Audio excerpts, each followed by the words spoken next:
Hello all, good morning. ఇండియాలో అయితే Saturday పొద్దున్న, మాకు ఇక్కడ ఇంకా ఫ్రైడే ఈవినింగ్ ఫ్రెండ్స్ అందరం కలిసి ఇలా గ్యాదర్ అయ్యి తింటున్నాము. మాకైతే ఇక్కడ కాస్కోలో పానీపూరి పెట్టారు. సో ఇంకా పానీపూరి లవర్స్ అంతా పండగ చేసుకుంటున్నారు. మీలో ఎంతమంది పానీపూరి లవర్స్ ఉన్నారో డెఫినెట్గా కమెంట్ చేయండి. మనము రోడ్ మీదకి వెళ్ళి పానీపూరి తిన్నప్పుడు వాళ్ళు ప్లేట్లో గ్యాప్ లేకుండా ఫాస్ట్గా పెడుతుంటే తిన్నప్పుడు ఆ కిక్కే వేరుంటుంది అనుకుంటా.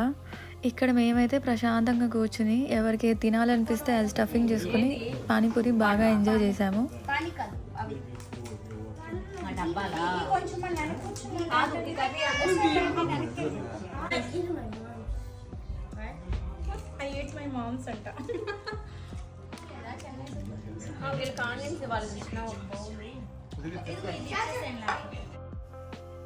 Thanks for the Pani Puri party, Raghu bro. Happy weekend. Bye bye.